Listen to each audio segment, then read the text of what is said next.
Welcome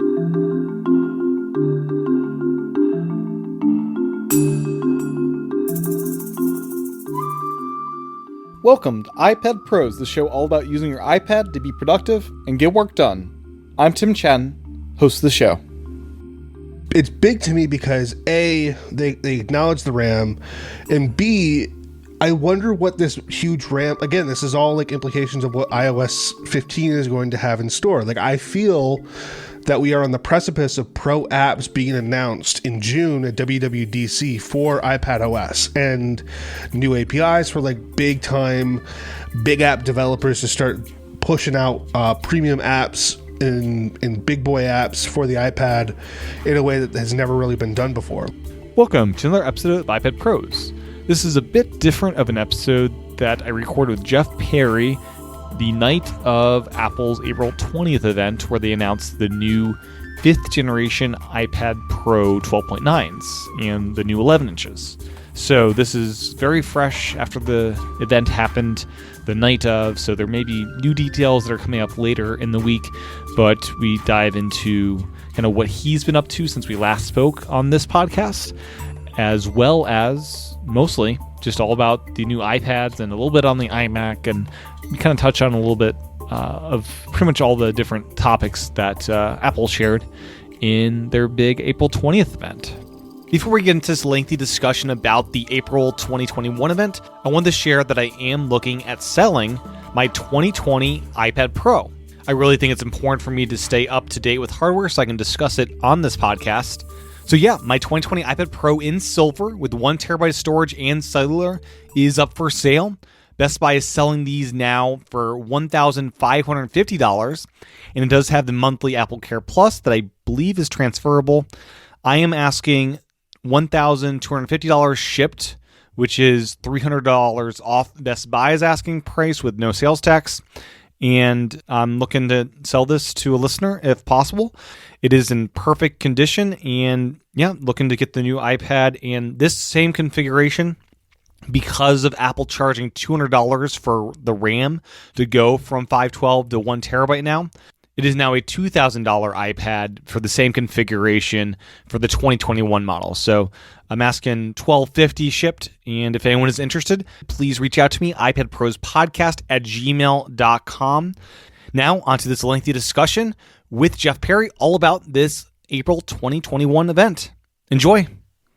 Welcome back to the podcast, Jeff. Hey, it's good to be back, Tim. How have you been? It's been a minute since I've talked to you and been on the show, so how are things with you? Doing great, and exciting week in iPad land, as we'll talk about. Yes. Yeah, I first want to just catch up on tablet habit. What's that been doing lately? What you've shifted a couple of times, and what's going on with tablet habit? I'm happy to say it's found a home. It's been at tablethabit.com for the most part for late, but I can't remember the last time I was on the show. But for those of you that don't know, Tablet Habit is a weekly newsletter I put out it's free, and you can sign up for free and be a part of it. But it's a weekly newsletter I put out of original stuff that I write, workflow of the week, links of all the cool iPad and iOS and iPadOS related things and productivity related things that are interested me, and it just goes out once a week to you, and you can read it and digest it and everything else. But it's a newsletter that I do. But to go into kind of inside baseball with it, I had been moving around different platforms for a while. I was originally on WordPress, and that was fine, but I wanted to go and do a newsletter thing, and one option that came up was Substack. And if you don't know, Substack is just a very easy newsletter creation place that you can, possibly monetize your newsletter if you so choose. And it's got a really cool system and really easy to use. And, you can get started in like 10 minutes. How iPad friendly is Substack? I've honestly played around with it. You know what? It's primarily a web app, and thankfully with the huge differences that Apple has made to make the Safari work better on iPad as like a desktop system, works great. And the trackpad kind of takes care of any mousing that the web app would need. Yeah, for sure. I mean, I have the Magic Keyboard on my 11-inch iPad Pro, and I love it. I love it. But even if you use like a Bluetooth mouse, you can get away with pretty much anything on the iPad when it comes to like precise pointing devices, and it works out really well. But yeah, it's a really good WYSIWYG editor. What you see is what you get, and it works out really well. There are a couple of glitches here and there where like the cursor might go away, but you could just very quickly save your draft or whatever you're working on and refresh it, and it usually fixes the problem. That's the only glitch I've had, and but other than that, it's a fantastic web app that just seems to work. I even am able to like edit posts and stuff on my iPhone without much of a problem. So they are really doing a good job on making a responsive and eloquent web app. So hats off to them for that. Excellent. Yeah, that's great. Yeah, I mean, if you want to dive into the tech stack, if you got time, but like I basically write everything I do in drafts because I can just create my own system of like how I want things to go. And once I write everything in Markdown the way I want to, I then export it as Markdown, run a quick shortcut that converts it to rich text, and then opens up a new post web page immediately, and just paste everything in there, and then I just double check it, much like you do on like Medium and stuff, where you can send a test email to yourself or preview it and send a link to somebody else that might want to be a second pair of eyes, and then that's basically it. Gotcha. Very cool. The announcement of subscription podcasts, is this something as a content creator you're at all intrigued by? Being in the Apple Podcasts and kind of the App Store model of the first year of subscriptions, you get 30%, or you get 70%. Then the next year, you get 85%. And what do you think about this as an option for creators out there? I think it's fine. I worry. I had to look more into the details. I just wasn't able to find too much in my late research on this because I was focused more on the iPad with things. But like as a content creator, I think it's a great avenue for people to go down and consider trying to make a couple of bucks off their podcast. But there's a reason that Tablet Habit is still free for me. Like I can turn on the switch and make it paid like I used to way back when I first started doing things. Then I decided, what, I'd rather have it be free because I'd rather have less boundaries and get my content out there to other people. And then maybe down the road, once I have even more of a grasp on my audience and idea of what I want to accomplish with it, then I'll flip the switch and start getting paid for things. But totally. I think it's a great idea for anyone that is interested in possibly creating something. They can still use Apple as like their main resource of like putting their podcast out there for people to get access to, because like I'm almost positive like every podcast app that is around is using the Apple ecosystem, like iTunes subscription kind of thing, as far as like porting into all the different podcasts that are available. They're still using that API to be able to like submit your podcast and then have the ability later on to be like, I'd like to make a couple of bucks off of this and be a content creator that cares about how your audience might react to that and like prepare for it and explain in layman's terms and like why you're trying to do this instead of just like kind of forcing people to pay. You were like, hey, if you want to get ad-free stuff, you have to join the podcast plus. I forget is it just podcast subscription? Yeah, you just subscribe and it's follow is the new nomenclature. And I need to look into this more because as we said, we're recording the day of the announcement. I'm going to look into this more on Friday and really dig into it. But I'm curious if Apple's hosting these premium podcasts or what the back end looks like. I know there's this whole new interface there. So I'm very curious about that because I believe you do still need to have your just free feed up. Then these are extra bonuses, either early episodes or bonus episodes. Yeah, I don't know. I'll have to look more into it. I think if I remember correctly, when they added trailers through Podcast Connect, which is basically like the back end that any podcast creator gets access to once they submit their podcast to Apple and it gets approved. Once you submit it, and I don't know I think Podcast Connect actually was like disconnected for the day while they were doing this promotion. But if it's anything like what Podcast Connect used to be, you could like upload episodes and label them as episodes or as like a series, and then then Apple Podcasts would treat it differently. Or you can even upload one that's like specifically a trailer, and that would be at like the tippy top of the podcast list no matter what. So anyone that like shows up at your podcast page on the app can be like, oh, hey, there's a trailer, and you hit play and you can get an idea of what the show is. I think that there might be some sort of extra drop down options when you upload your podcast through whatever service you use. And it's kind of up to the content hosting service that you use, whether it's like Libsyn or Simplecast or, you know, whatever. And then you just basically define it as whatever Apple's API kind of asks for, or you have to do it through their own service, which I don't know. Maybe we'll wait and see. But it's interesting to kind of see Apple join the podcast space kind of late. Like Spotify definitely got a head start on them as far as like getting content creators to like move over and be only Spotify, like Joe Rogan or the Last Podcast Network. Yep. It's like they're starting to like grab actual like talent. And I don't know if Apple's necessarily done that or has explicitly said anything about that yet, but I think that might be a disadvantage for them as far as like continuing to get as many listeners on their platform compared to Spotify, because I think Spotify is trying to grab clout and trying to grab people that can bring their audience with them to the platform of choice, and they have them stay there because that's where their content is. That's where their favorite podcasts are. Where Apple's just like, yeah, you can just flip on a switch, and if people want to, they'll pay $20 a month or whatever. I don't know. It'll be a disadvantage to them, in my opinion. Just a quick like one-off thought after reading about this for half an hour.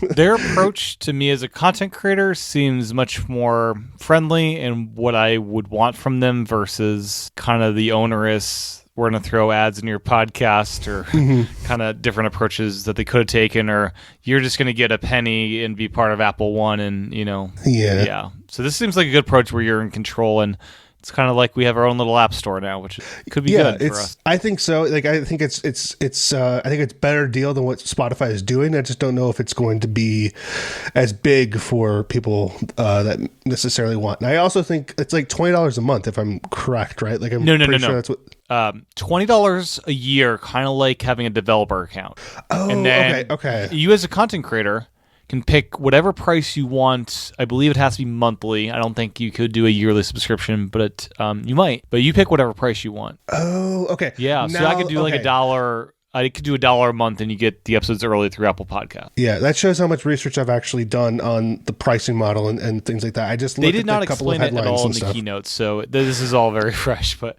it seems like kind of like an app store for podcasts, which is cool. Yeah. Okay, so Apple is basically the Substack for podcasting now, which I actually kind of like. So you know what? I'm probably going to write about this just because I have some strong thoughts on this. Because I don't know if you know this or not, but I used to do a podcast about podcasting like way back in the day. Like, people could probably find it if they really want to, but I used to do a show that was basically like interviewing people in the podcasting space. I talked to people at Libsyn. I talked to people at other hosting companies and creators and stuff that were just doing some really interesting things. So like, I have been in the podcasting space, not just as a creator and a listener, but also as like a meta reviewer almost for like a while. So I'm interested to learn more about this. I just haven't had the chance to, just because it happened today. And as Apple is, they show you all the cool, new and shiny things, and then you have to dive deep into the grit and actually get an idea of what the full scope of it is. Definitely. So is there anything new you've been doing with your iPad since we last spoke that you wanted to touch on before we dive into the rest of the event? I mean, I think that I have been slowly following Tim Chaten's kind of thing where you make drafts your main computing software use. Like, you basically make your own programs out of drafts. Like, I've managed to start making a writing app for my newsletter and creating stuff through that. Then I have another different kind of workspace set up for the journal, and I've created like different actions and stuff to kind of just like start using drafts as like my main source of like every bit of information goes to it. And I've actually been like really enjoying it, just because I am able to use one text editor for everything, and I don't have to like leave it in order to add stuff to my task manager of choice, or quickly Google something. I can even do that through Drafts and have it open up Safari.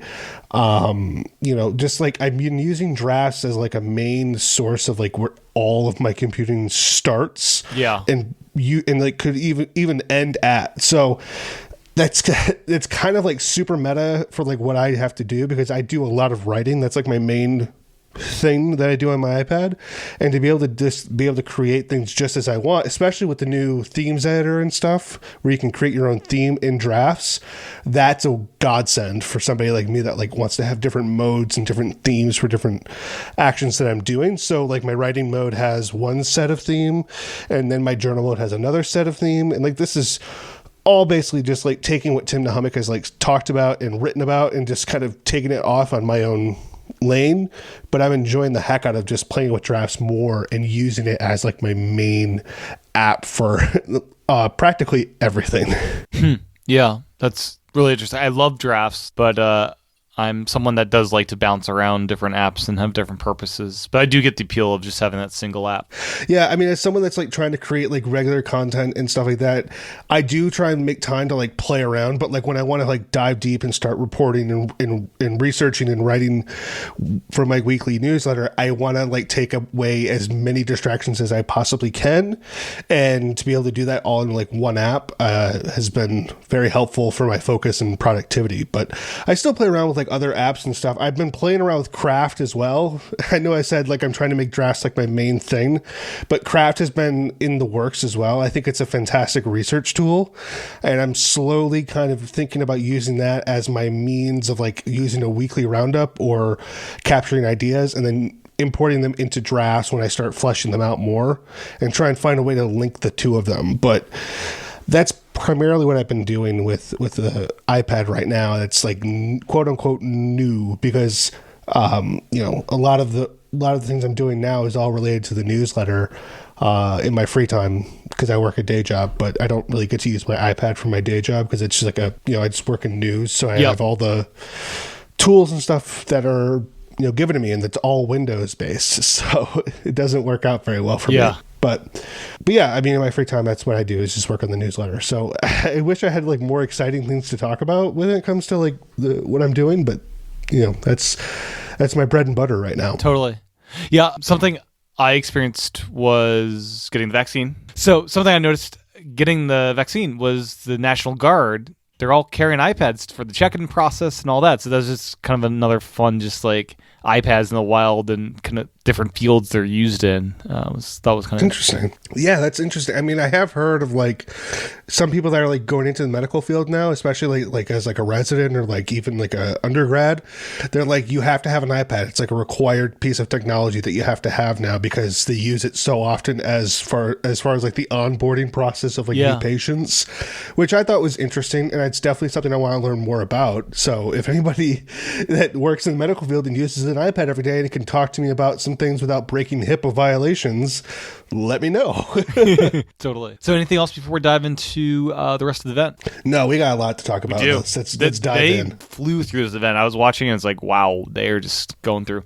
So before we dive in the iPad specific, I just want to touch briefly on this iMac and some like lessons that the iPad could potentially learn from the iMac. And the first one is just colors. Mm-hmm. There's more colors in the Air. The Air is, I think, 2 or 3 like fake colors that are very wimpy and boring. Mm-hmm. There are 6 colors plus silver, and the back of these things are all very vibrant and things I'd actually want to get. In the front is the boring iPad Air, because kind of muted things. You're looking at the area. So I really hope they kind of take this philosophy and bring it to iPad and have these nice vibrant colors on the back and, bring that over. I will go on record saying that the color scheme for the iPhone 5C were the best colors that have come out in almost a decade.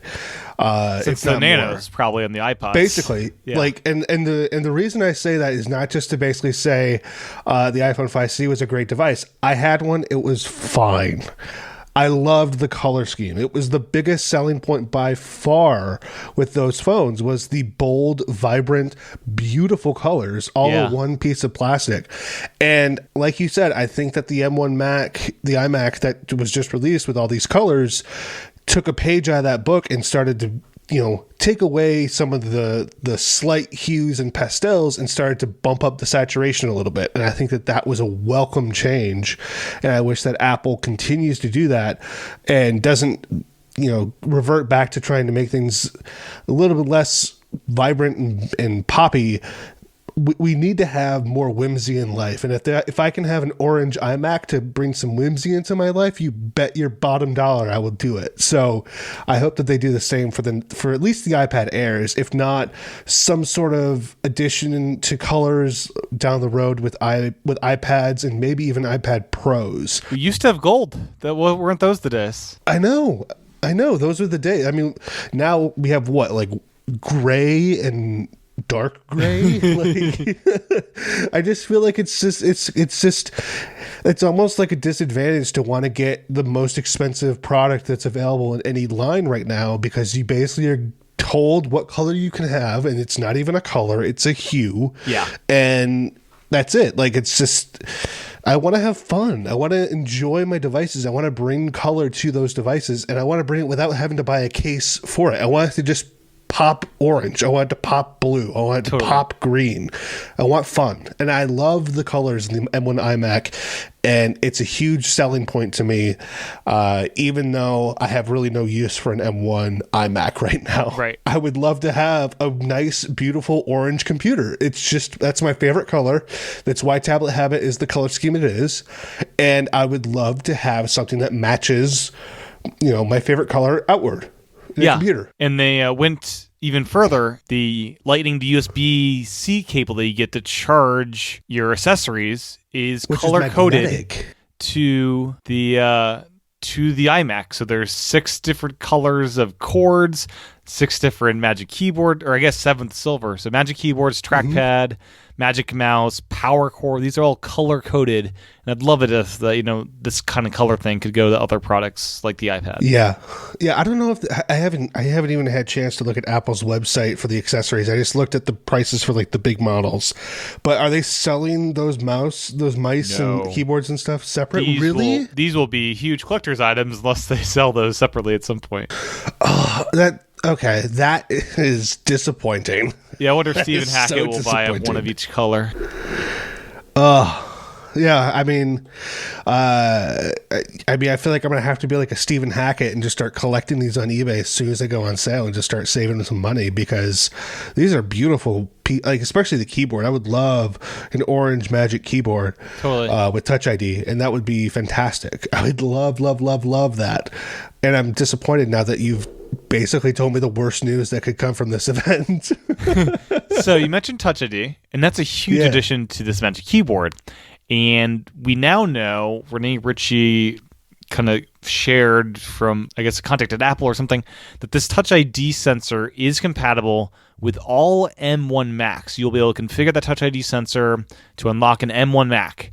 My dream and hope is that this summer with iPad OS 15 is that I could use this Magic Keyboard with Touch ID to unlock a clamshell mode iPad that's hooked up to a monitor. That would be glorious. That is like one of the things that I have actually heard more and more people ask about, is that people are using their iPad as like their main computer and then hooking that main computer up to a monitor that's bigger than the iPad that they have, even though the resolution that they have for the iPad does not usually match a standard monitor, because the resolution of an iPad is more similar to 4:3, if not exactly 4:3, than it is the 16:9, which is like almost every monitor out there in the world right now. That's I tried looking for some high-end 4:3 LCDs. There's not many out there. I mean, there's not much of a market for it. There's only iPad users and people that only want to watch high definition 90s TV movies. shows. 90s TV shows are like old school movies, that had celluloid film that was shot in that frame. I don't think that there's very many people that are interested in that, which is why there's like nothing out there that you can get. But like people are using this so much, and they're ignoring the window boxing that's basically happening with this, with two black bars on the left and right side of your screen there, just like not being used.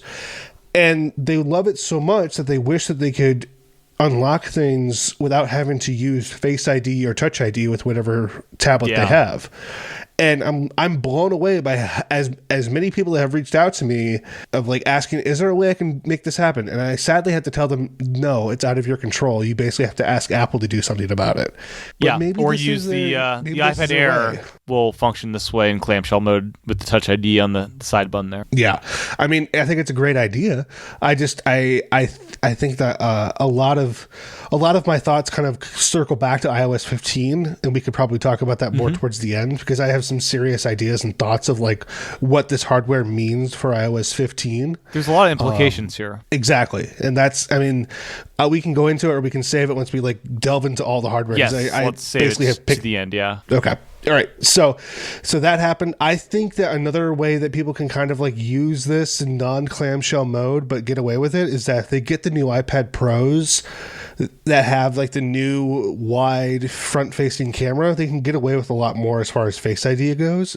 Does Ideally, the wide camera affect the Face ID scanning at all? That's a good question. I don't know. Yeah, I'm curious by that. That'll be curious because it does follow you around, and I don't know about that. I hope not. I hope that it works better and like has a better viewing angle and everything else. But I don't know, because it's just laser shining at your face for Face ID. Pretty much, yeah. And it's using like a just trying to figure out if it's matching the face that was originally scanned. So hopefully that the bigger camera kind of allows for a wider array of like where you can have your face. So if you have your iPad docked over to the left, you could just look a little bit to the left, and it's like, yeah, got it. You're you. And it's just like, cool. And it unlocks and you download an app that you want without having to actually interact with the iPad itself if you have it in open, but like away from the monitor you're using. Yep. So I don't know. Maybe that'll be a good middle ground in the future. Yeah. And the other thing from the iMac is this power adapter thing, which is so interesting. I don't know if this kind of tech of having an Ethernet port in a power brick could come to iPad. Like, you are plugging into USB-C or Thunderbolt. I'd love if they offered some hub-like power brick that has Ethernet and maybe some ports on that power brick they give you, or maybe that's a add-on accessory. I don't know if you noticed or not, but that's only available if you get the $1,500 version, not the $1,200. Yeah. And for the $1,200, you only get 2 Thunderbolt ports, and that's it, which made me think for a second, I'm like, that's kind of dumb. Like, they should have more ports. It's an iMac. But then I also was like, it's about the same price as a MacBook Air or MacBook Pro even. Yeah. And even those only come with like 2 ports, I think. I mean, they'll sell a bundle of those at, I was going to say hotels as terminals, but hotels probably want to be plugged into like Ethernet and stuff. So yeah, Ethernet is used a lot of places. Yeah. But I think that the idea of being able to buy a separate power brick and being like, I'd like to have a charger that can just always be at home and be directly connected to the Ethernet and not have to worry about it. And you're at home and you're using your iPad as your main computer, or your MacBook Air. Like, you could do this with this charger. I feel like this would be a very great universal accessory to be available for iPad Pro, MacBook Air, MacBook Pro, and iMac users to be like, hey, you want Ethernet? Just plug it into your power base right in the floor. You never have to see it. Never have to worry about it. That'd be fantastic. I don't think they're going to do it. Yeah. I think in long term, I could see them creating Apple loves selling accessories to the iPad, so I could see them making some kind of clever dock, kind of like this, but done differently. Mm-hmm. And yeah, I'm so curious about this. I'm trying to pull up an image of what this power brick is, because it looked like it was like a breakaway cable that was. Did this end in USB-C? Is that a brick that could potentially be used with other things? No. So if I recall correctly, this power brick used a magnetic proprietary plug that plugged right into the back of the iMac. It was like it magnetically connected to the back of the iMac, but it wasn't USB-C. It was a big round cable. Yeah. Okay. I found it. Yeah. Okay. So yeah, big round cable.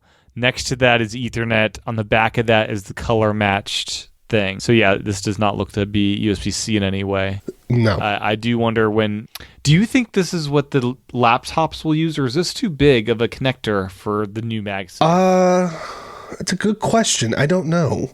I have to look more, because I don't think it's MagSafe, because they would say it's MagSafe, and like that would be, I think it's too big to be MagSafe, to be honest. I think it's a proprietary power cable that they created specifically for this iMac that they'll probably use down the road, but it just won't be something that's like universally accepted to like the iPhone or even the iPad if it has MagSafe. But like I don't know, but like it should be easy enough for them to be like, here's a Thunderbolt version, and you can just use it with whatever Thunderbolt cables you have or Thunderbolt accessible devices that you have. Yeah. So anyone that has like an M1 anything besides the iMac can be like, hey, I can use this charger for everything. Yeah, because my thought with the new MagSafe could potentially end in USB-C and be the magnetic connect on the other end, and maybe that brick could be used with iPad in some way. So that'll be interesting later this year if that happens. But I think that's it for iMac as far as we can kind of take from it. Kind of looks like a little iPad when it's in a Magic Keyboard. I will say, just real quickly about the M1 iMac, I love the fact that it all just fits in that bezel now. It's crazy to me. I as a computer nerd, I just can't believe that they managed to fit it all in just one little section of the bezel, and the rest of it is just screen. It kills me. It's wild, and it does look like a big iPad on a little stand. I know, right? Yeah, the side view kind of looks like that. And yeah, this looks great. I kind of want one, but I have no use for one. Yeah, exactly. Same. So, iPad Pro has an M1 chip now, which is baffling me because I thought M stood for Mac. I mean, silly me. What did I know? Yeah, I wonder what the M stands for. I think the M is just synonymous with Macintosh silicone is kind of how I think of it. And it's great to see the iPad Pro get the M1 CPU. It's, according to them, they say it's 50% faster than the A12Z, which is on the previous 2020 iPad Pros. It's a 40% faster graphics processing speed than the previous ones. That's so much power. I don't even know what to do with it because they didn't. I mean, the one thing I was expecting if they're like, okay, they're putting an M1 on a iPad, which is great. It can do a lot of powerful things. Yeah. It has a way more efficient battery life now. It has this same efficiency. Like the Mac's got better battery life because they went from Intel to this, but it seems like not like battery wise it's the same 10-hour battery that we've had since 2010. True. I guess we'll see how, because I think the way I think of it is that I think it might be more efficient with the high processing things, if I recall correctly. Okay. I don't know, maybe it's just throttling things when it gets higher up. I don't know. We'll find out probably with Geekbench scores and usage over the next few months. But with all this being said, like it's bigger, faster, stronger, all of it. Like as far as like the CPU, which is awesome. I'm not going to say it's not. But the question begs of like, how come they didn't introduce some sort of pro app, whether it be Final Cut or Logic or even Xcode, which maybe they're saving this for WWDC. I think we'll see with this iOS stuff 15 in June. I really do. Yeah, I mean that's kind of where I'm going with like what iOS 15 kind of is coming with. Like I think that this is kind of going to be the point where the iPad and iPad OS, especially for the Pros and even for the Air and last year's Pros, they're all going to be able to be way more powerful with iOS 15 than what they currently can do with iOS 14.5. I think that iOS 15 has a lot coming to it because of the implications that are being put in with this new iPad Pro. Yeah. Like it's way faster. It's got Thunderbolt 4 now instead of USB-C, which this might make me a bad tech person, but like I am still confused about the difference between USB-C and Thunderbolt. And at this point, I'm too afraid to ask. So Thunderbolt has a lot more speed to it. And there's a lot of docks, a lot of like the more high quality docks will be Thunderbolt, and you try plugging it in and won't work on your iPad Pro. That's just USB-C. I'm so curious with Thunderbolt if I could hook up Apple's old Thunderbolt display to an iPad now. Is that a thing? I think it actually is already a thing with the new iPad Pros. If you have the dongle, or actually, I think you could just do it. Maybe I'm wrong. I almost thought you could. Based Thunderbolt 2, I believe. I'd love to see that. It's not a great display today, but it's not like a Retina thing. But it's a nice little display. Yeah. So in the most curious thing, I didn't think they'd call it an M1 chip. I thought it'd be like an A14X, because once you call it an M1, you beg the question. We can run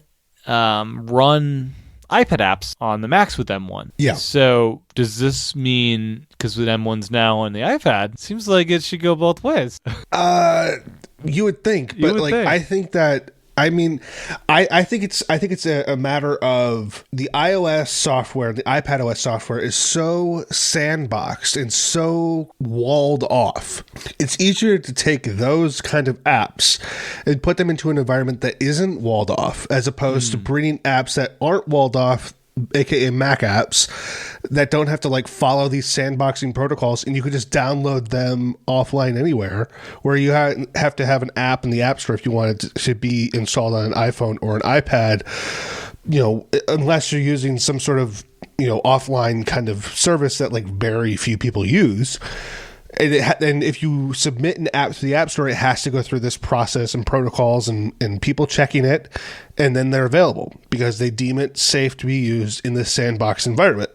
If they start saying you can run Mac apps now through iPadOS, it's not going to be every Mac app you can imagine. Right, because I'd imagine, I'm just thinking of it now, iPad apps all are, from day one, are all written in a more constrained codes. Like there's no Cocoa for iPad.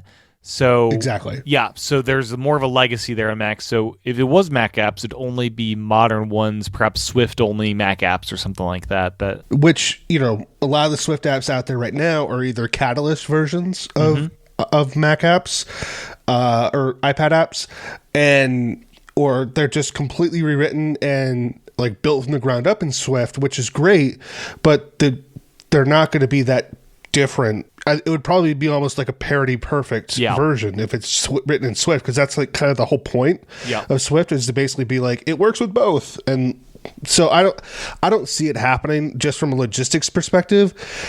But as an iPad user, I also kind of don't want to mix my peanut butter and my chocolate. Peanut butter chocolate's pretty good combo. Well, it is, Reese's, but like recently. Okay, that's a bad example. Like, I want to keep my red paint and my blue paint separate. I don't want purple paint. Yeah. I think that the reason I like the iPad so much is because of the walled off nature and not have to worry about nefarious things being done or whatever. Like it just works. Like, I know I can get a Mac, and like if I don't download anything stupid, I'll probably be fine. But like, it's kind of a bad argument, to be honest with you, now that I think about it. But like, I just like the iPad experience more. I like to be able to work with my hands and touch things. And I worry that if we start being like the iPad and the Mac are almost identical now, then we don't have the difference that like people like me enjoyed, to be like, I like the iPad because of X, Y, and Z. And if you take away X, Y, and Z and blur it with A, B, and C, then I start kind of feeling like the iPad has kind of lost its own place, and now it's just a Mac Lite. You know what I mean? Like, I worry that might happen. I don't know if that makes any sense to anybody else besides me, just the way that I explained it so poorly. But like, I think that it's just kind of how I am, of like, I want my iPad to stay an iPad and have distinct differences than a Mac has. I want them to kind of stay in, the same ballpark, but different positions. Like, I've thrown 4 different analogies in this already, but like, I hope I'm making sense in this, Tim. Save me here. I think I need a lifeboat. Totally. And let's pivot a little bit to other things this M1 chip enables for iPad. And 2 terabytes of storage is one of those things. And that's doubling from the 1 terabyte we had before. And it's not like in the old days where they just get rid of 1 terabyte. Now it's 2 terabytes. This just enables Apple to increase the price point just a little bit more. Yeah. And this also enables up to 16 gigabytes of RAM, and on the low end, 8 gigabytes, just like on the Mac. This is a major bump from 6 gigabytes on the 2020 model, and I believe 4 was the regular everything except 1 terabyte on the 2018 models. So this is exponentially increase in RAM. For sure. Absolutely. And the first time Apple's mentioned it on stage of there being RAM in an iPad, and in the tech specs sharing what that RAM actually is. Yeah, I think it was a huge step for Apple to be like, and it's got way more RAM.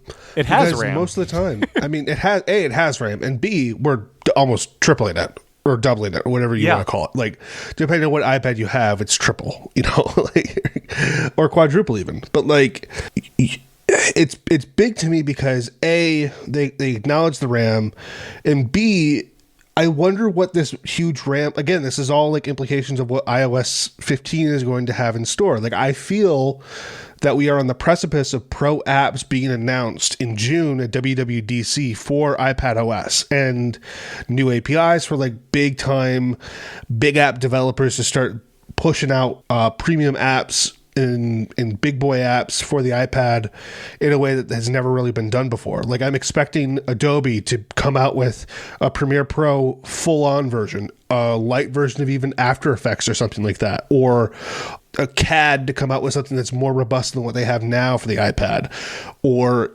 something along those lines, or, big coding apps to be like, it would be cool to see Xcode be available on the iPad full-fledged. You can create your own app in an iOS environment now.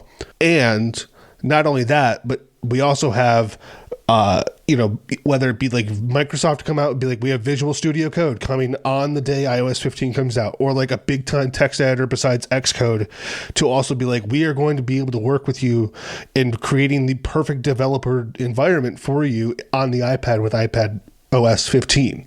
Yeah. It'd be great to see all these premium and big boy apps be available. Granted, they're probably going to cost a lot because that's how premium apps are. That's how they make their living. But it'd be great to basically be like, you know what? The iPad is not just a big iPhone, which has like been the biggest thing, or like it's not just a Mac Lite. This is a computer. It can do all the things that you want it to in the OS that you might prefer. And we have the power behind it now because we've released the new iPad Pros that have the M1 chip, 16 gigs of RAM, 2 terabytes of hard drive space. You will not have a problem using this as your main computer and getting things done because we offer the apps that are huge and can process and do all these big boy processing without having to flex a muscle because we have the new M1 chip and it's fantastic. And it's also got all the storage and RAM you could possibly need for most of the day-to-day stuff. It's huge. I'm so excited about iPadOS 15 because it's going to have all of that in my perfect world. But and we'll see. So curious, 6 gigabytes of RAM, how that will behave, say, if there's a Final Cut Pro for iPad. The MacBook Air, there's a lot of people that have 8 gigabytes and some of the 16. And because the SSDs are so fast these days, a lot of times you don't notice it swapping. I don't know if on iPad, will this become a issue of these iPad Pros that have blazing fast CPUs still, but they a lot less RAM, if that will be an issue. I think we'll find out. I think that it's going to be along those lines. Like, I don't know if you remember when iOS 9 came out, when they first introduced split screen and slide over. Yeah, the iPad Air 2 was like, what is this thing doing here? Yeah, exactly. The iPad Air 2 was available, but the iPad Air 1 was not. And like that was kind of like the line in the sand of like, this is too much of a heavy processing thing that only certain iPads that are currently in the lineup are available to do this kind of thing. And I think that, the developers of these big boy apps that could potentially come out with iPadOS 15 are going to have to, do some quality testing and making sure that it's able to be used on not only the newest iPad products, but like find out where they have to draw the line and be like, it's only available for this OS on these models, and that's it. Yeah. Full stop. Because I think that's what's going to have to happen. And then maybe they'll have a beta for people that have like a generation before the line that they could probably try and see, and, be like at your own risk, try this, and they'll work on trying to find a happy medium between what the latest iPad Pros can do and what like most iPads around can do, and try to find a way to like make it like a premium feature almost, or unlock with the new iPad kind of thing. I don't know. Because one big difference between Mac and iPad OS is you run one app on iPad OS. So you could have all 6 gigabytes pretty much devoted to Final Cut, and maybe that's enough. I don't know. They put it in there for a reason. I don't know if it's just because that's simpler to just have the M1 behave the same everywhere. Yeah, I think it's just easier for... I am not a computer science person, but from what I understand is that if they are able to remove variables, aka the CPU, then they can remove...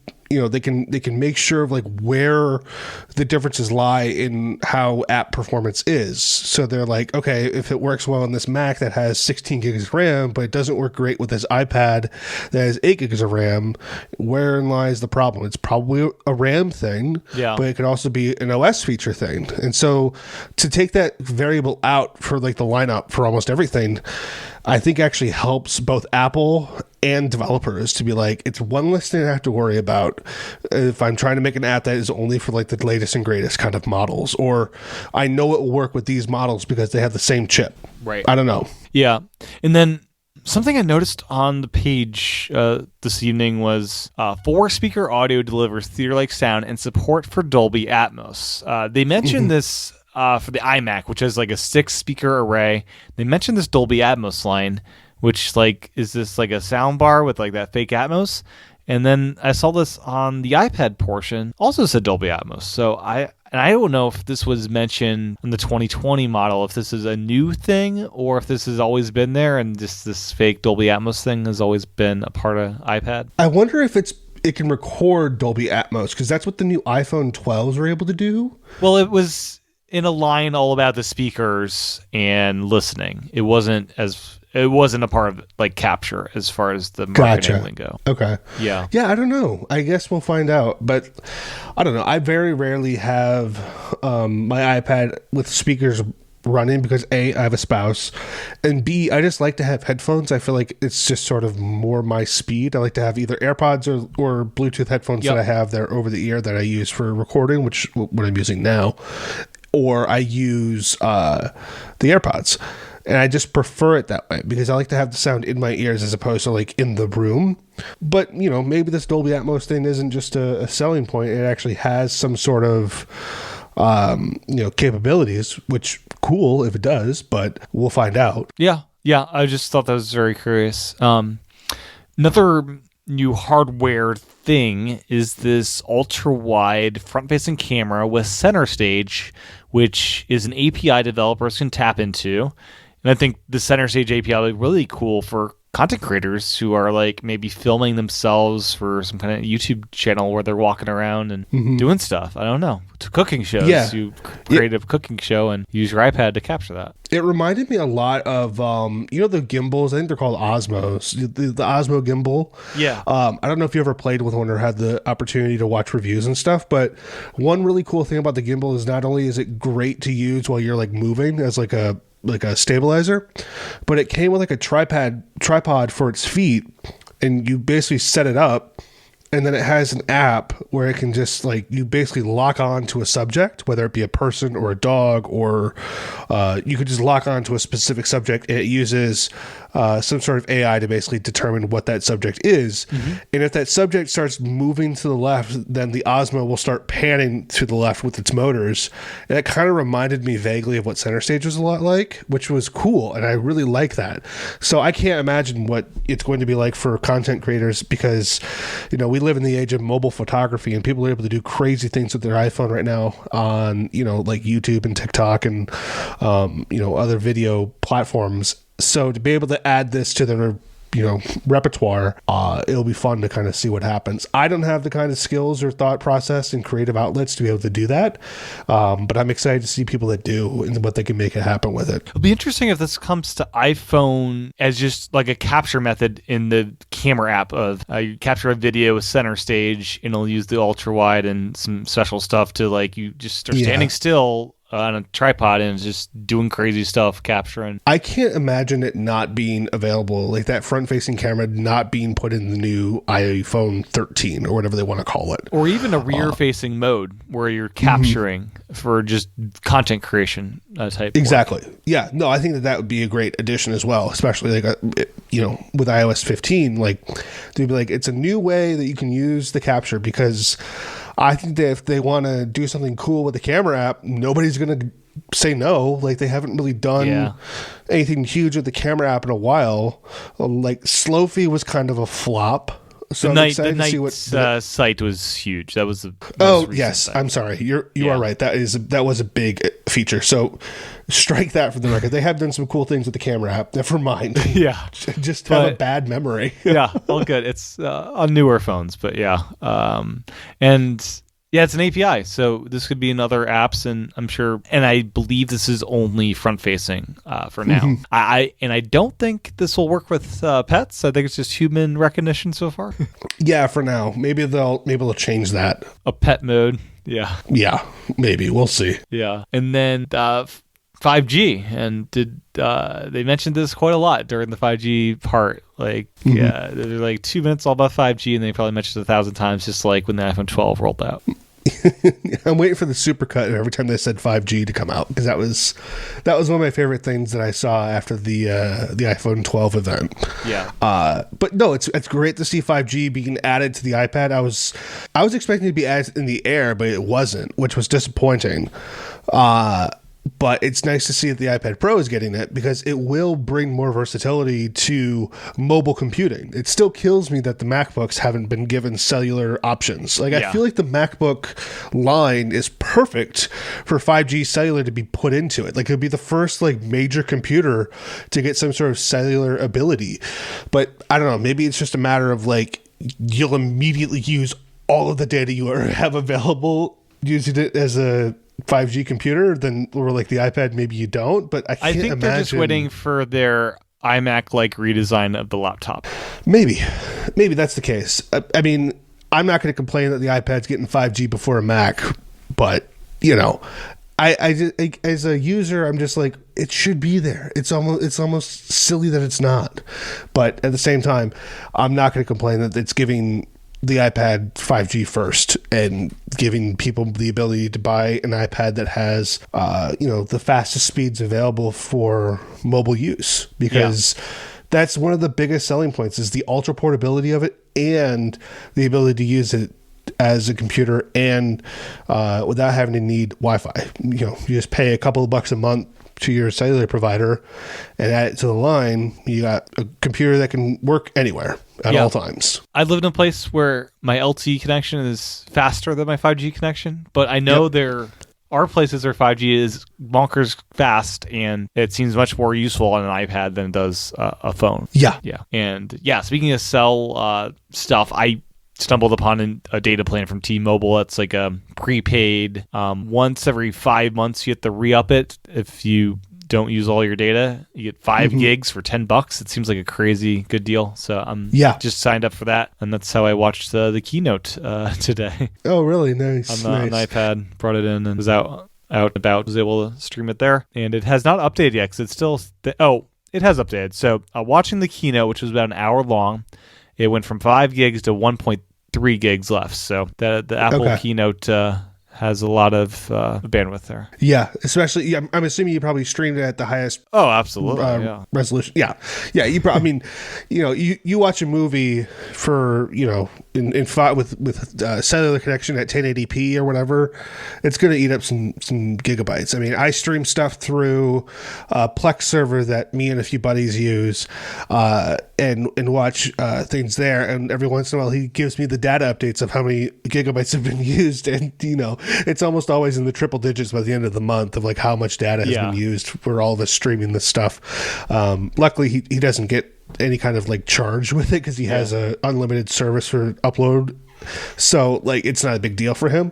It's just fun to like look at the data and see how much you've used. And I do the same thing with my internet provider, and like they have an app and I can download, or I can see how much data I've used and things like that. And it's just fun to look at. Yeah, Comcast back down on their East Coast throttling or cap. They were initially going to have a cap, and then everyone yelled at them, including myself, and they pushed it back another year. Yep. Because I was well over that pretty much all the months. Yeah. So yeah, T-Mobile, they had this crazy plan. So I'm trying it out, and as long as I'm not streaming video, that thing will last me a good while, and that's a lot cheaper than $10 a month for the other plans that are like the postpaid link to your account kind of plan. Yeah, and I think that one thing I like about like just basically being like, hey, T-Mobile, here's a limit. Like, do they charge you if you go over that, or what? No, happens? it's prepaid. It just working? like stops working. If you want another 5 gigabytes, you pay them $10. Yeah, that's great. I think that's way better than like we're going to charge you $1 a megabyte every time you go over. Like, it's something asinine as far as like what mobile companies are able to like charge people nowadays. Is just ridiculous. It's really cool though. I have a currently inactive Verizon SIM, physical SIM, in my iPad as well. I use that, and the Verizon process of getting set up with the SIM is just hellish, and I would never go through that again. But it lets you just pick which SIM you want to use, either the eSIM or the physical SIM. And if you have 2 plans in your iPad, you could just hot swap between whatever day plan you want to use. So if you're someone that travels a lot and wants 2 networks on, ready to go whenever you want, you could do that on iPad. Interesting. See, now I mean, I don't really have a need for cellular just because I'm fortunate enough to be able to have good internet pretty much everywhere I go. But in the event that I was a traveling salesman or whatever, that'd be a sweet deal. Right. To basically be like, I have a computer that works on mobile network, and not only just one, but I have a backup just in case. Yeah, you can get whatever, AT&T and Verizon for the most coverage probably. It's the 2. Exactly. And yeah, it'd be business expense, you just write that off. Exactly. Perfect. Yeah. So yeah, 5G is really cool. And the other big hardware thing, XDR Display on the 12.9 inch, not the 11 inch yet, but that was their pitch for this mini LED thing, is that we're bringing the XDR, that $5,000 or $6,000 monitor, to your iPad. Nuts. Yeah. Absolutely crazy. And this bumps the nits from 600 nits to 1,000 nits in normal usage, or 1,600 nits for peak HDR usage, which I don't know about you, but I frequently have my iPad Pro max brightness and it's not bright enough because there's plenty of daylight, and it just isn't bright enough. So this is something I would really love to have at some point. Yeah, I don't have that problem. I think it's just because if you come into my office, is it pretty dark? No, it's incredibly bright. I do kind of like what Marco Arment did, where I basically got a couple of lamps and I got the brightest light bulbs I could find, and I just hooked those onto my lamps, and then use a smart outlet to basically tell Siri to basically turn on the lights. And once Siri does that, it is incredibly bright in here. It's almost brighter in here than it is outside most of the day. So, for me, if I'm in a very bright room, my iPad needs to have an incredibly bright screen. The darker it gets, the more I can turn down my iPad's brightness. That's not the case for you, at least? No, I think part of the reason is just I don't like to be in a dark room when I'm like writing, especially because I write. It's not great for your eyes or stuff like that. It's not great for your eyes, and I also write in the morning, so I'm kind of tired. But like the super bright lights in my office kind of wake me up because they're blue. They're like blue hued. Yep. To kind of match the sun, which is why I don't do a lot of things at night, because I can't fall asleep. You have to turn them into red lights at night. Well, they're not smart bulbs. I don't have smart bulbs yet. That's the next step. I just went into Home Depot and like found, the highest wattage LED bulbs I could find, and just popped them into my lamps because they're just cheapo Target lamps, but they get the job done. That's the next step, is to start playing around with like colored bulbs and stuff. But like it's expensive and fun. It does get expensive and fun. And as a new homeowner, I have a lot of other expenses that kind of come first. So I have to kind of teeter-totter on what things I play with and what things I have to fix in my home. So I do that. I think that I don't have that problem with my screen. Maybe I'm just able to adjust my eyes to whatever brightness it has. It's definitely above the 50% mark, but I rarely put it at full 100%. Like that kind of the idea of that just like burns my eyes. Maybe I'm just so used to like saving battery and stuff, because I do the same thing with my iPhone. I don't go above the 75% brightness on my iPhone, even in like, unless I'm like out and about at like the, at the zoo or a baseball game or whatever, where it's like really bright, then I will, but rarely do I do that. Like I have to manually bring the brightness down, because I just have a battery saving thing to my brain where I'm like, the lower the brightness, the better the battery life kind of thing. Even though I have an iPhone 12 Pro Max that like barely hits 50% by the time I go to bed, I still have this in my head from when I had an iPhone 5C. So beyond the brightness levels, does this display, are you excited by this thing? I mean, this is like the professional level. They were sharing how like if you're a videographer, you could be looking at the footage out there and be confident what you're seeing is real. I am excited. They did the same thing with XDR, where they're like comparing this $6,000 monitor to $16,000 to $26,000 monitors, but then like professionals that like are used to like color grading and stuff we're basically like, the XDR does not hold water with what they're saying comparing these to these monitors, because they don't compare. They're incomparable, because the XDR screen, while it's amazing, still isn't close to what these like high-end screens were being used for. So I'm kind of skeptical when it comes to like, you can use this for filming or you can use this for videography. I'm sure it's a fantastic display, probably even better display than any tablet on the market that people are using as, using it for like dailies, or if you don't know what those are, it's basically like the shots that they used in the day and they put in on a tablet and they play it out, which is cool. And if they can play it out in full resolution and had the best color grading that any tablet has ever had, fantastic. I'm not going to complain about that. I am skeptical when they're like, it's going to be industry standard for filmmaking, because as much as Apple wants to say they're in the film space and they want to do cool things for filmmakers, Red and other like high end specifically for filmmaking companies have already made high resolution screens that kind of do this. So we'll see what the experts have to say. I'm not an expert myself, nor do I try to be one, but like I'm excited about the screen as far as like them pushing the envelope of what the iPad can have and what it can show for viewing. I'm just skeptical as to, when they start bringing up filmmaking in general, because they've already done that once and they kind of got flack for it from the industry. Yeah. So we'll see what happens. Yeah.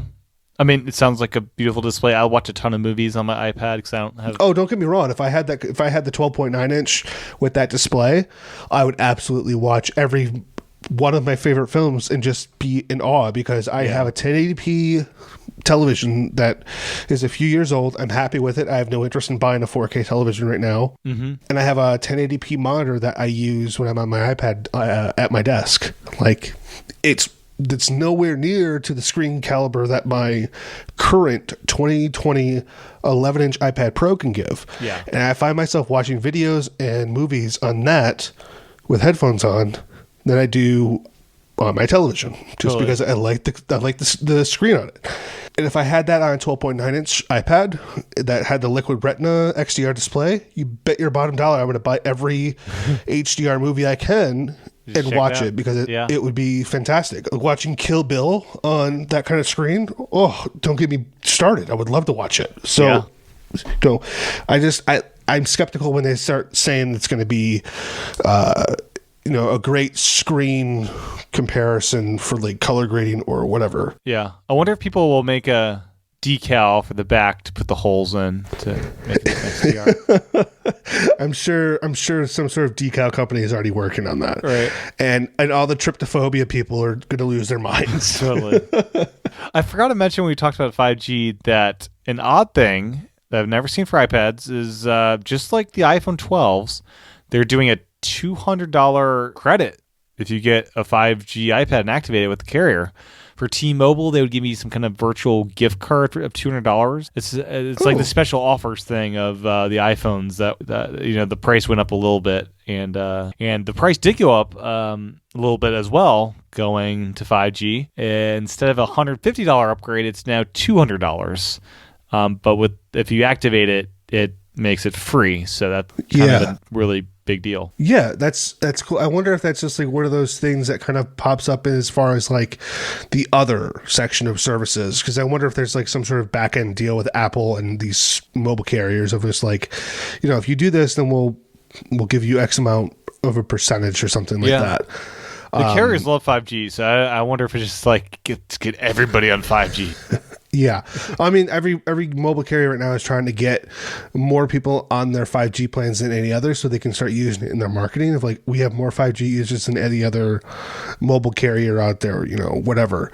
And the more people they get on with that, the more money that they're going to be able to use towards upgrading their 5G. It's like this whole cycle of just like, you give them money every month for 5G, it gets better because everyone's giving them money to upgrade these towers to 5G, and it's going to get better and better for everyone involved once they start paying with their wallet. But like, I don't know, it's cool to see that Apple's doing that. I think that that's a fantastic deal. I didn't know about that. I never knew that was a thing, to be totally honest with you, because I've had the iPhone Forever program since I was a Sprint user before it got purchased by T-Mobile. Okay. And Welcome I've just to always T-Mobile. been doing that. We're a good place over here. I like T-Mobile. T-Mobile's actually been really good for me since I've moved. It's a fantastic service area for me. Good. Yeah. That's what I have. So pricing. There's a lot of pricing stuff I just want to dig into. $2 price increase per month on AppleCare Plus on the 12.9. It goes from $6 to $8. So that's over time substantial for this XDR upgrade. That's a big deal, I think. That I have not seen really reported much, but I have the monthly AppleCare Plus on my iPad. I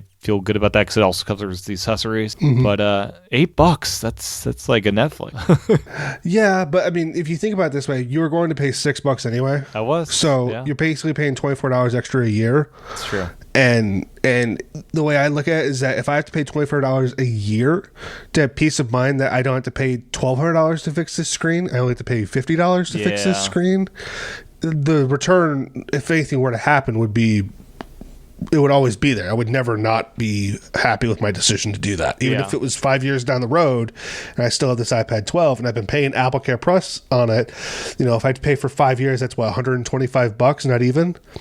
Totally. Even if I break the screen then, I'm still saving a bunch of money. Oh, yeah. Because there's no way that this screen is cheap to replace.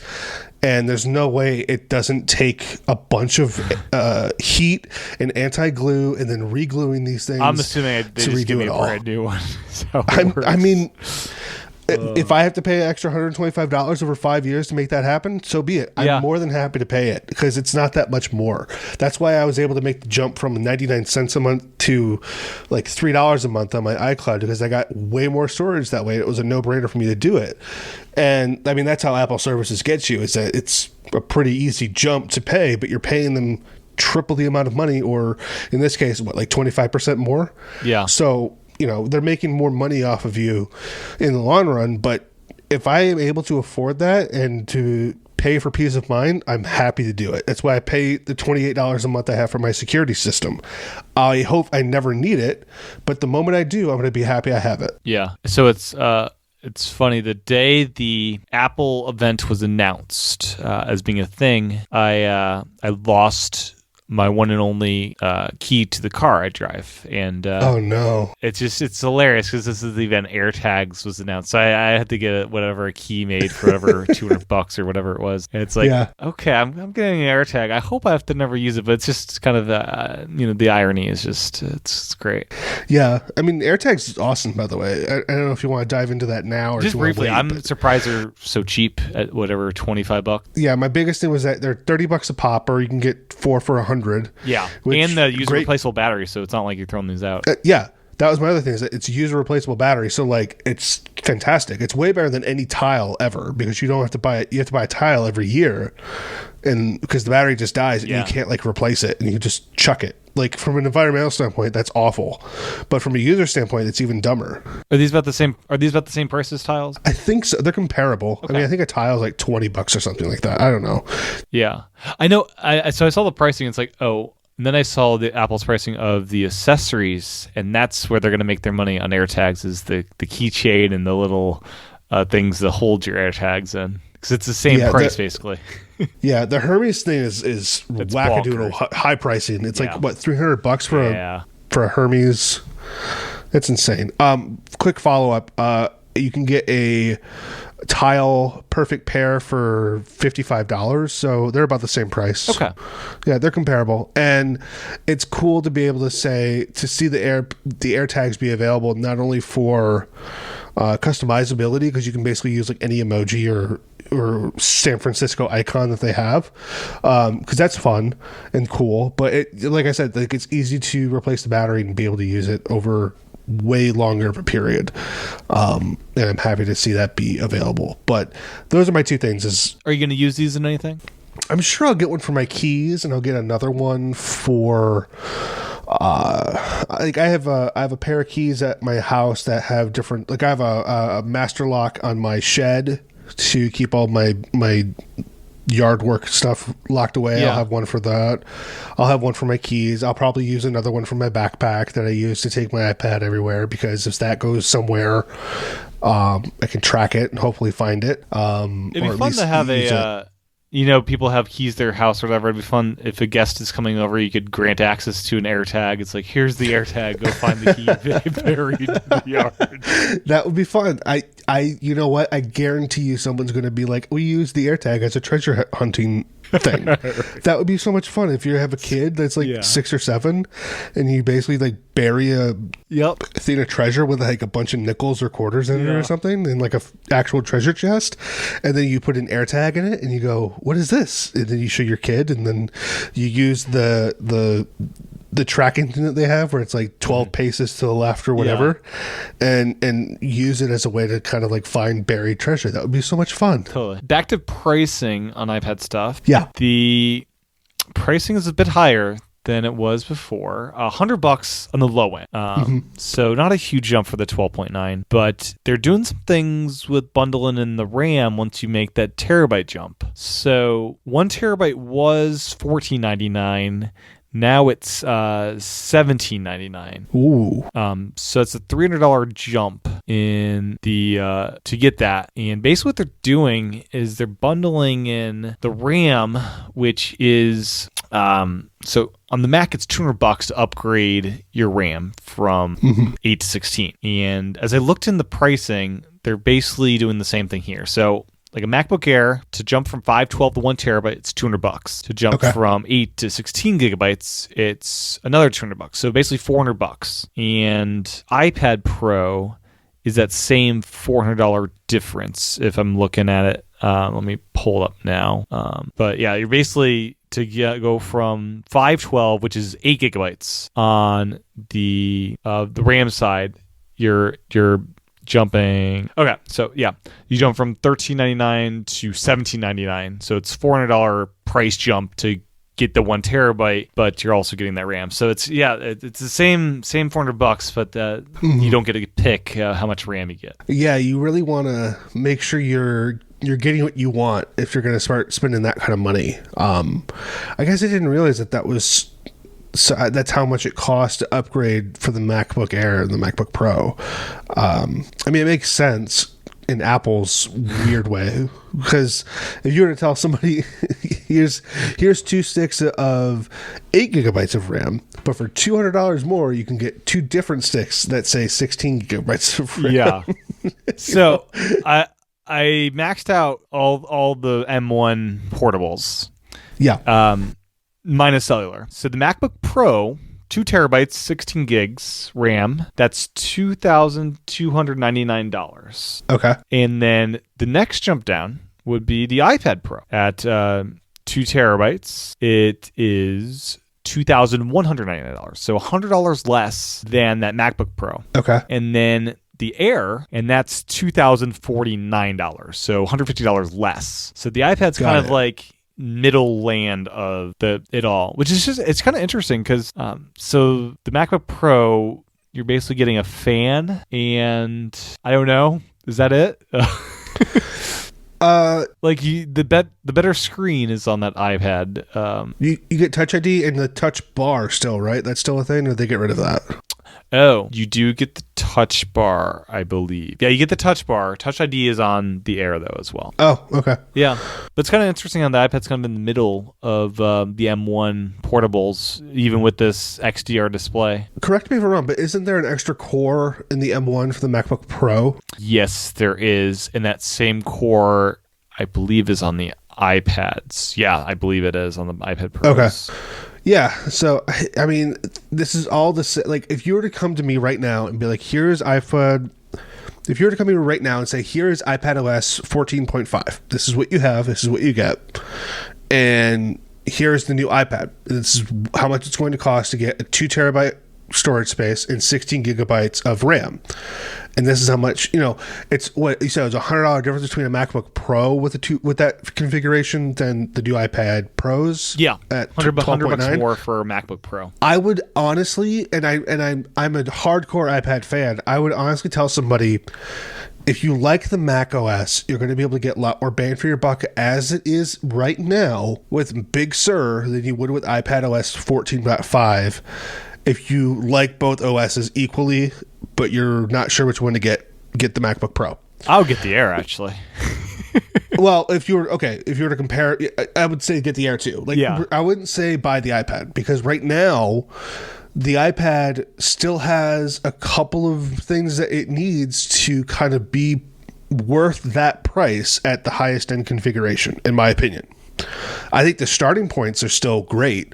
If you bump it up from the storage space from 64 to 128? 128 to 256. Oh, even better. So the storage space is way more user friendly. Like if you got the 256, which is what I have for my 11-inch, you'll be fine as long as you don't do high end video editing or something that involves a lot of storage that has to be done locally. Yep. You'll be fine. But there's still the lack of high-end apps unless you want to use LumaFusion, which is the only pro editor out there. Fairlight. Fairlight is a fantastic podcast. They showed editing stuff. Shaper 3D in the keynote, and that'll be the next episode of this podcast. It was really cool to see them on the keynote. That's a CAD modeling kind of desktop class application. That would be exciting. That's cool for architects and engineers out there. I've always been fascinated with that kind of stuff. I don't have the math skills to be able to do any of that kind of it's stuff. a fascinating conversation to talk about that and hearing how people can basically use Shaper 3D and go to a 3D printer and print out from their iPad drawing this thing in real life. That's beautiful. Yeah, that's cool. So, I mean, if you were to come to me after iOS 15 is announced, I'm hoping I can be you know what? Dealer's choice. Yeah. You can get whatever one you want, and you'll be able to do everything you want on the iPad or the Mac. It's just a matter of what one you prefer. Because iPadOS 15, let's get into it. Based on this, they're saying, match your XDR iPad with an XDR display. They've got to be adding true extended desktop external desktop mode where you have a true support for this. That's got to be the big thing, at least one of them. I think that is a big thing.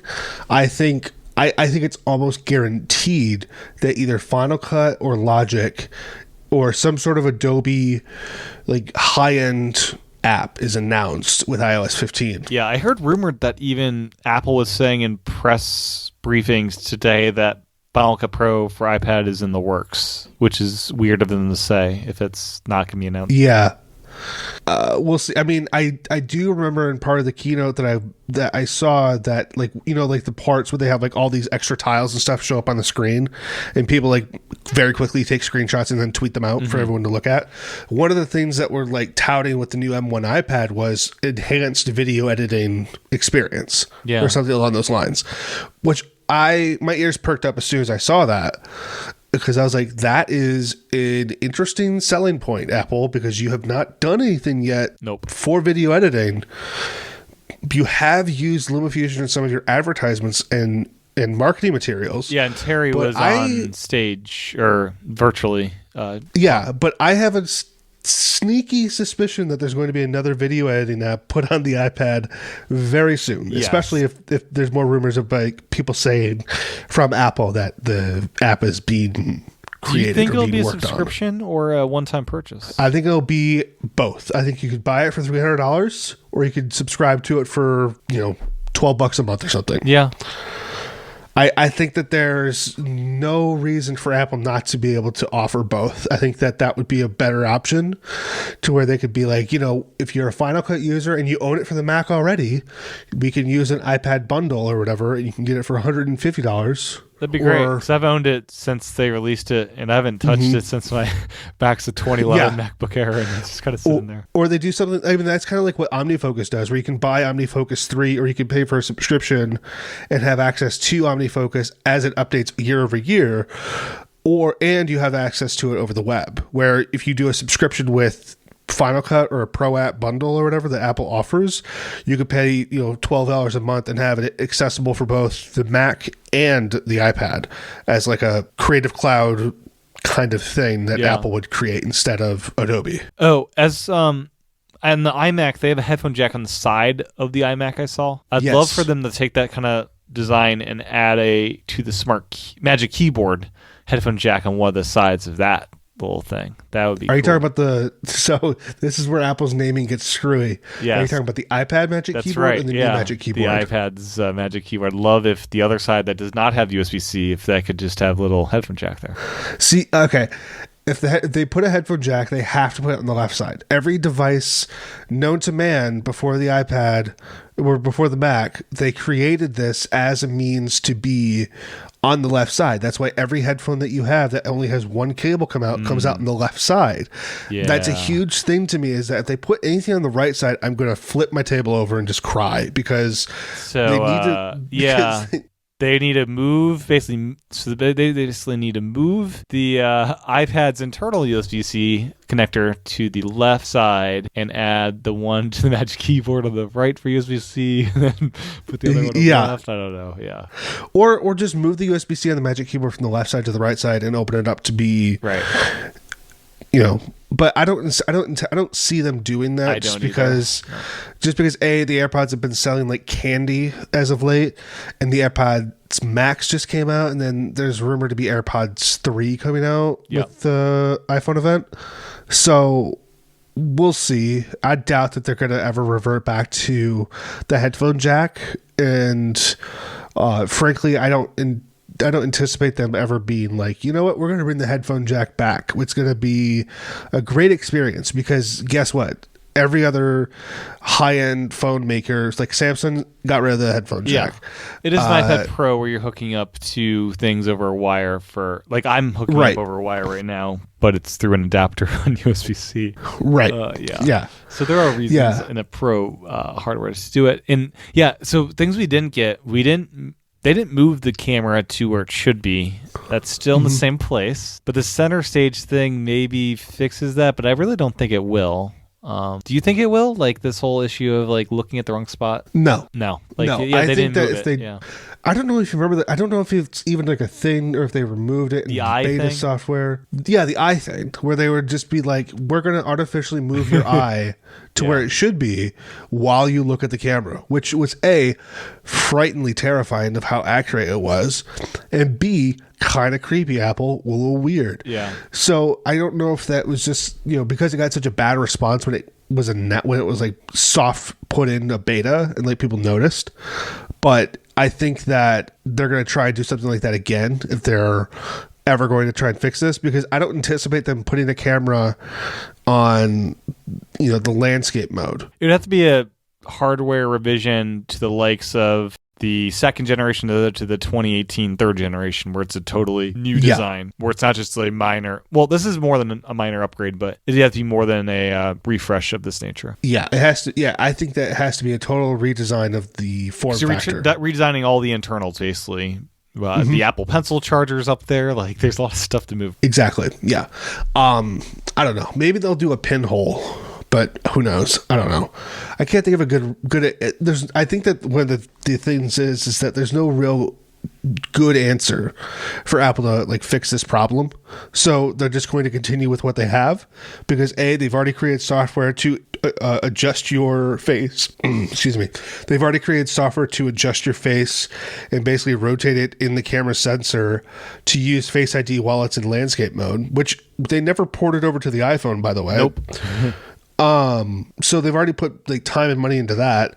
And right now it perfectly fits the form factor where it's able to be behind a bezel and not have a notch. And then if they do something where they have to move it to the side, it's either going to take up space that was already being used in some other way, or it's going to be a pinhole that's like put in the middle of the screen and you have this weird dot. Like there's no real easy way to fix this without basically ripping all the guts out and putting them all back in a different way. And that's so much R&D and money and everything when they have something that works as it is. So they're going to start building different features and different things to it, like like the front-facing camera and improving it than trying to move it. Yeah. The other thing that I think is sad is we didn't get a second Thunderbolt port. It'd be cool to have. I don't think they'd put it near the Face ID camera, but you could have two on the same side, kind of evenly spaced between the speakers. I think there might be room there, like you have on laptop, same side. Yeah,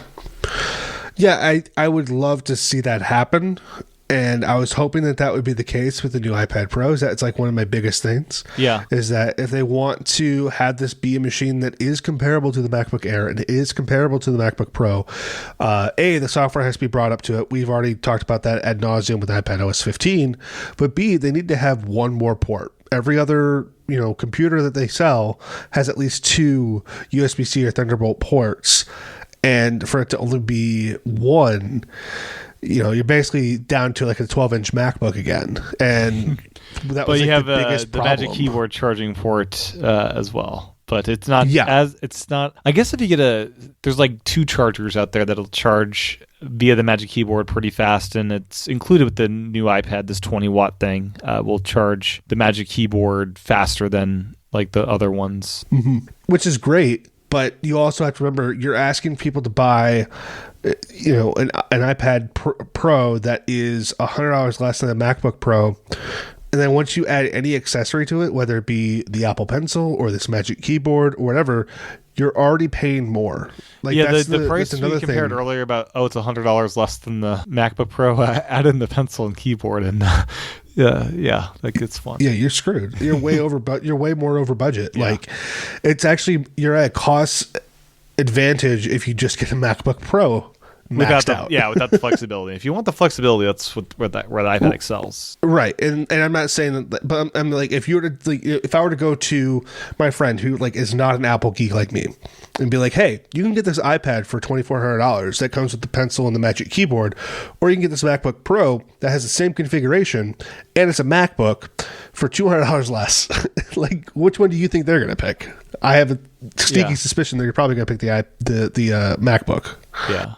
Oh, speaking of the keyboards, we can now get a white variety of the iPad's Magic Keyboard, which is just I was so shocked that they actually created one, because the black one gets dirty pretty easily. I was gonna say, I don't know about you, like my black one is like covered in dirt and soot after like a year and a half of use, and don't get me wrong, it's fine. I wipe it with a damp washcloth and most of it goes away.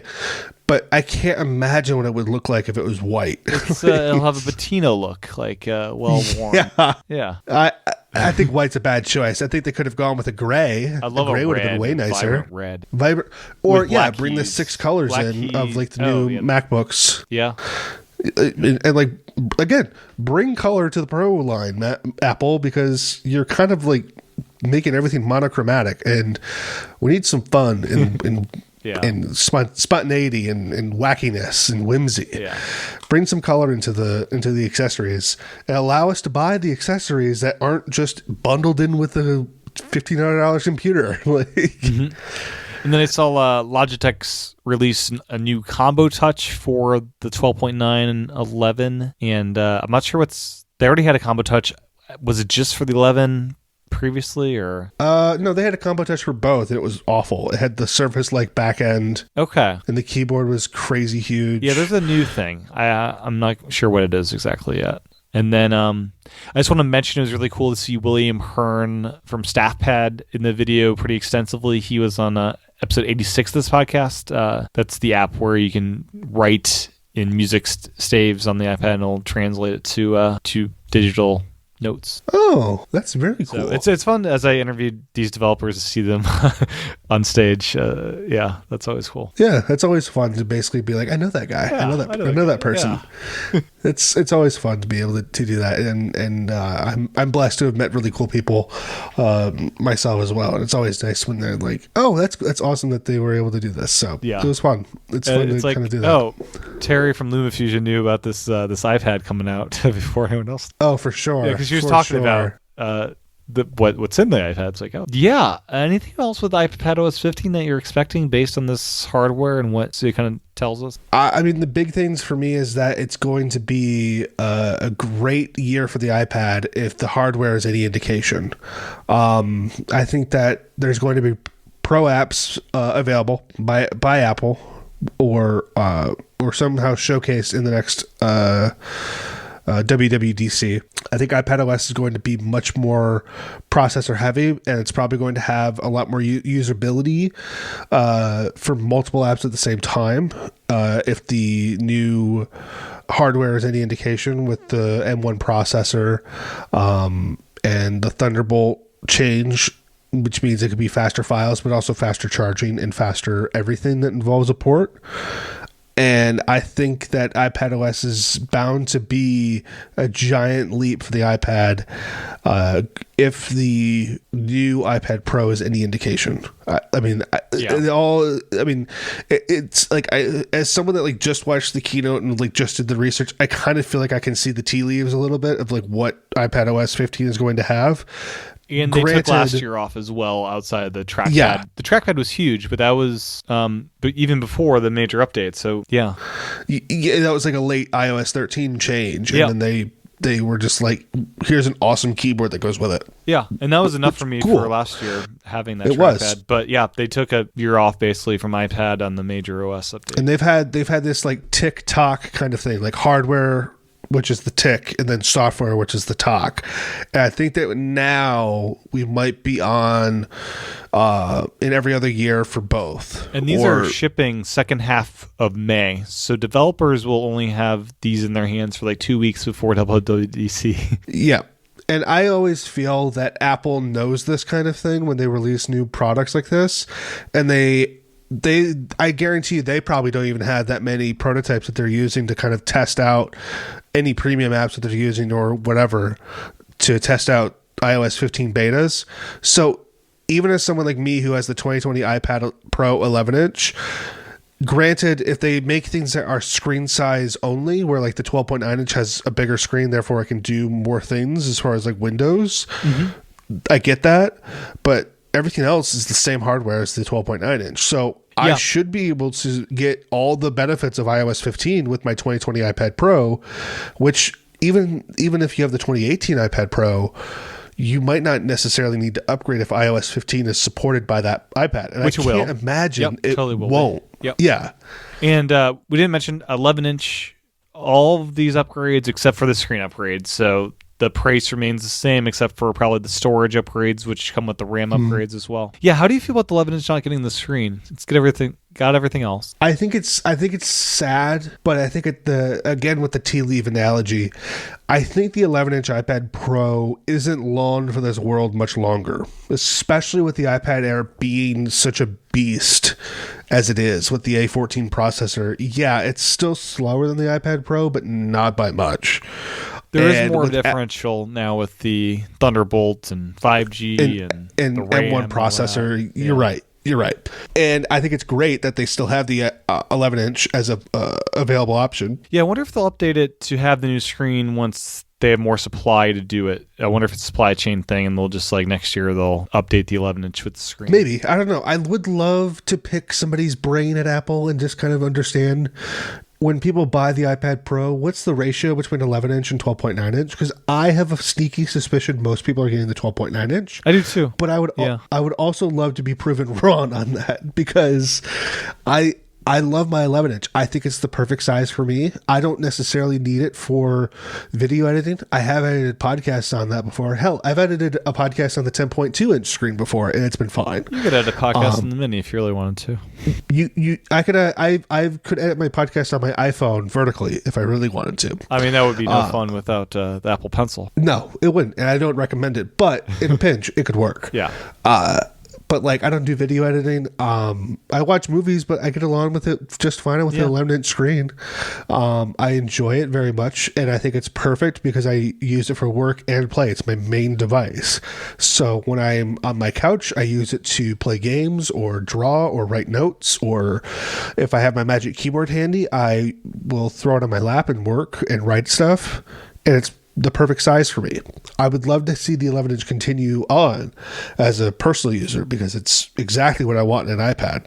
Yeah. But I also understand that... It's an iPad-sized iPad. Exactly. It's an iPad-sized iPad, but the problem is that there's also another iPad-sized iPad, which is the iPad Air, that's immediately competing with people choosing whether or not they want to spend the extra money to get the Pro or to get the Air. And I worry that like Apple's losing money because people are choosing to get the Air over the 11-inch Pro. It's a good upsell, though, too. It's like, oh, the Pro has all these things. This is the same thing with the iPhone 12 and 12 Pro, I feel. Right. Yeah. And, you know... like I said, I would love to know the actual numbers, because I'm just extraordinarily paranoid that the 11-inch iPad Pro is just going to be gone after a while. And if it does disappear, I can imagine them doing the 16-inch iPad. That's what I'm thinking. They basically keep the 12.9, but then that becomes small iPad Pro, and they do a 16 or 15-inch iPad Pro. I would love a nice giant iPad. When I first saw the M1 iMac be announced, it really reminded me of the Surface Studio. I don't know if you're familiar with that computer. I kind of wish that iMac was touchscreen and could like rotate down to your table. I would too. I'm so surprised. Like when Big Sur came out, it had lickable icons and stuff that was perfect for a touchscreen. Like I just can't imagine how it's not a touchscreen. Like it blows my mind that they haven't done that yet with the Mac. But who knows? Maybe they will sooner rather than later with a new iMac Pro replacement. Yeah, but maybe. I don't know. It's a pipe dream in my opinion. But I would love to see a MacBook or an iPad Surface or iPad Studio that is a lot like the Surface Studio, where it's just a giant touchscreen that runs iPad OS and has latest and greatest M1 chip.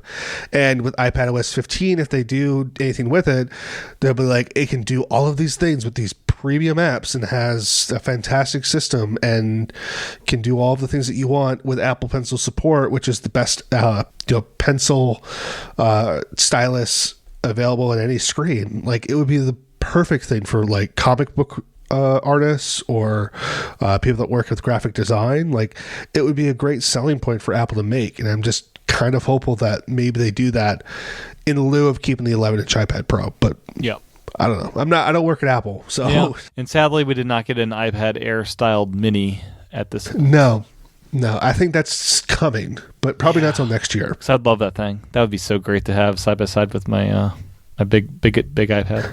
Yeah, I don't have a use for a mini. At least I don't think I do, but maybe I'm wrong. Maybe there's a great use for an iPad mini that I'm just not thinking of. Yeah. But I don't know. Okay. Anything else that you want to touch on before we wrap it up? I think we kind of covered everything that I really wanted to talk about. They did mention some, I mean, I don't have anything really to say, but they did mention like camera use with the iPad, which I thought was an interesting kind of selling point. I don't remember them doing that with the last one, but I don't know. I didn't know if you had any thoughts on there or not. I personally don't. Did they update? So the cameras, are they better than the 2020 iPad Pros? I don't even know. I couldn't tell you. Yeah, they said they're better. So I didn't take the time to compare them yet. It looked like the same array. I know the front facing has that new ultra wide, but yeah, I'm not sure how much better they've gone, if at all. I can tell you right now, the only time I've ever used my camera was to scan an Amazon gift card once. That's Yeah, it's it. a great I don't scanner. use the camera. I use it for incognito photos of pets that are camera aware on the phone but are not on the iPad. That's one use. Yeah. And it's a good, like, if you're doing multicam shooting, it's like the iPad's on the stand already. Like, it can be a good, like, secondary camera to have. Yeah, that's a good point. I don't know. I've just never really thought. I mean, I have the iPhone 12 Pro Max, and I feel like that's like the best camera in any phone or tablet. I have the 12 ever. mini, and those photos just blow me away every time. It's like, oh wow, this is great. I'm still shocked. I went to the zoo the other day, and I took some photos of some bears that I just absolutely am obsessed with. I take so many videos now too, because Dolby Vision just looks so freaking great. Right? Yeah. Yeah. It's fantastic to use. And now you can finally watch those on Apple TV if you get the new one. Yeah. You can AirPlay it now. Yeah. I'm thinking about trying to get an older Apple TV because I'm not going to spend $180 for an Apple TV. That's Walmart, they sold out a couple weeks ago. They had $100 you could get a 4K Apple TV refurbished. It was a great deal. Oh, no kidding. All yeah. right. That's they actually... might pop in at some point again. But yeah, check Walmart for good refurbed prices on Apple TVs. Because I mean, I have a Roku right now, but it's like 5 years old, so it's on its way out. So yeah, I'm glad to see that they refreshed that thing, the Apple TV. Yeah. I just wish spatial audio was included. It's baffling they didn't include that with the AirPods Max being a thing. Yeah. I think it's just maybe because the chip isn't strong enough. I don't know. It's baffling. Like, spatial audio is like, that's one place that needs to be of all places. I agree. Yeah. They advertised, you listen, this is why you should buy Apple TVs, because you can use AirPods. That's one of the things they showed off of this private listening thing. TV. You didn't put in spatial audio. Yeah. Maybe they did. They just didn't say it. I don't know. That'd be Who good. knows? That'd be good, yeah. I mean, I would imagine it's got the process. Maybe it's just a limitation by the processor if they don't do it. But I have to imagine it would either come in a later. Maybe it's just like not ready yet in tvOS. Yeah, if it's in there and maybe a software update can do it, that'd be awesome. I don't know. Yeah, that stuff's really cool. I'm so far removed from like anything with tvOS or Apple TV because I've never owned an Apple TV, so I don't like have any stake in it per se. Right. Where like I am used to using a Mac, I am used to using an iPad. I definitely have an iPhone. Like those, I have like a stake and I have like a claim and a care about those. I've never used an Apple TV. I'm interested in it, but like the price of entry to me for a streaming device is just kind of still too high. But maybe I can get like a refurbished one, like you said, with the $100 deal. Cool. Well, where can folks find you on Tablet Habit? They can go to tablethabit.com and you can see all of my writing in there. Like I said, completely free newsletter if you want to sign up. Would love to have you join. And if you want to get a hold of me on Twitter, I'm at I am Jeff Perry. And you can even find my contact email there as well if you want to get in touch in a more private way. So those are the best places you can find me is tablethabit.com, and I am Jeff Perry on Twitter. Cool deal. Well, thank you so much for your time. This has been great chatting about all these wonderful announcements from Apple today. Yeah, absolutely, Tim. Thank you very much for having me on. Well, that was my discussion with Jeff Perry. You can find him over at tablethabit.com. Thanks again to Jeff for his time recording this episode, and my thanks to you for your time and attention tuning in to this episode. Once again, head over to patreon.com/iPadPros to get the episodes early and with those chapter markers. And I will be looking into this whole Apple Podcast subscription thing and seeing if that makes sense as another option for those that want to support the podcast there. Thanks for tuning in, and I'll talk to everyone again real soon.